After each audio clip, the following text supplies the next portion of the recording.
खबर हरदोई जिले से है, जहां पीड़िता सोनी मिश्रा पत्नी नवीन कुमार अवस्थी स्थायी पता चंदेली खास चंदेली वर्तमान पता राधा नगर हरदोई की रहने वाली महिला ने अपने साथ हुए फ्रॉड विवरण दिया। उन्होंने बताया कि मेरे पति के चचेरे भाई शपन अवस्थी व तपन अवस्थी पुत्र स्वर्गीय ध्रुव कुमार अवस्थी के घर पर रहती थी, सराय थोक पूर्वी में, क्योंकि मेरे पति दिल्ली में प्राइवेट नौकरी करते हैं। सपन व तपन ने मेरे साथ विश्वासघात किया है। मुझसे बोला कि मैं सपन अपने मकान पर लोन लेना चाहता हूं और आपका भी इस मकान में तीसरा हिस्सा दिखा दिया है। इसमें आपकी गवाही चाहिए क्योंकि आप यहाँ पर रहती हो। इसमें जब मकान पर लोन हो जाएगा तब आप भी एक क्लास ले सकती हो और घर बनवा सकते हो।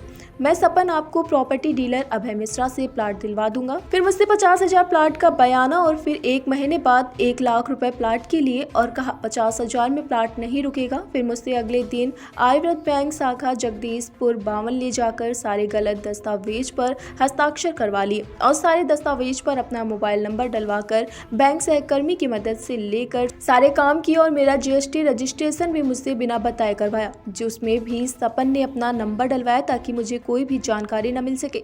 लोन के रुपए अपने भाई तपन अवस्थी जो कि अहिरोरी ब्लॉक में सरकारी टीचर के खाते में ट्रांसफर करवा दिया। मुझे लोन का पता चला तब झगड़ा करके भद्दी भद्दी गालियां देकर अपने घर से निकाल दिया। मैं अब किराए के मकान में रहती हूँ। सपन ने परिवार का दबाव में 45,000 रुपए मेरे खाते में जमा तो कर दिए, पर उसी दिन मेरे जाले हस्ताक्षर बनाकर बैंक सहकर्मी की मदद से निकाल भी लिए। आप मुझे और मेरे बच्चों को जान का खतरा है, क्योंकि मुझे सपन ने धमकी दी थी कि तुम्हें गोली मरवा देंगे। इस कारण सर बहुत घबराई हुई हूँ।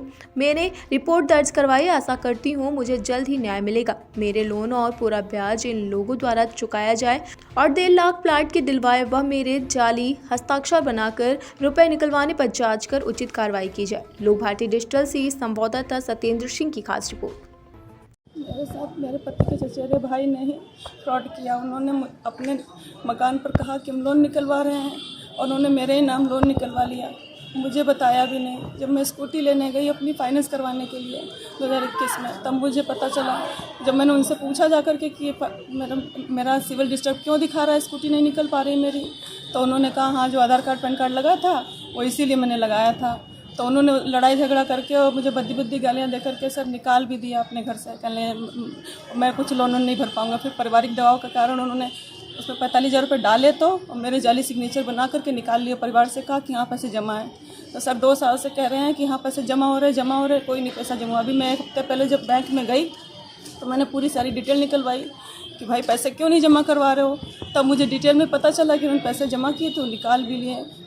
कोई वहाँ पैसा नहीं जमा है और मेरे नाम आरसी कट चुकी है सर। और क्या बोलते हैं, उन्होंने कहा कि नोटिस जारी हो चुका। नोटिस घर पे गया था तो वहाँ पे उन लोगों ने बताया कि वो लोग यहाँ पे रहते ही नहीं हैं। और जबकि उस टाइम मैं अपने पति के पास दिल्ली 1 हफ्ते के लिए केवल गई हुई थी। उन्होंने ना तो मुझे कोई नोटिस मिला और मेरा उन्होंने जीएसटी भी रजिस्ट्रेशन करवाया है। जीएसटी रजिस्ट्रेशन में उन्होंने अपना मोबाइल नंबर डलवाया ताकि मुझे किसी की जानकारी भी ना मिल सके। उन्होंने जो अकाउंट भी खुलवाया था लोन के लिए, उसमें भी मेरा नंबर नहीं डलवाया, जबकि मेरा 2018 से यही मोबाइल नंबर है।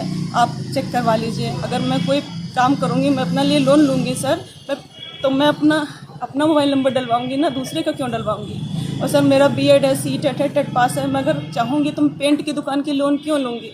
मैं तो प्राइवेट भी पढ़ा सकती हूँ ना। सर मुझे फंसाया गया सर, प्लीज़ हेल्प करिए। मेरे आज आपने किससे मिले हैं और क्या मुलाकात करी है? सर हम अभी कप्तान सर से मिले हुए हैं। उन्होंने क्राइम ब्रांच को पूरा मामला सौंपा है। उन्होंने कहा हम अपनी निरीक्षण में सब कुछ चेक करेंगे और देखेंगे और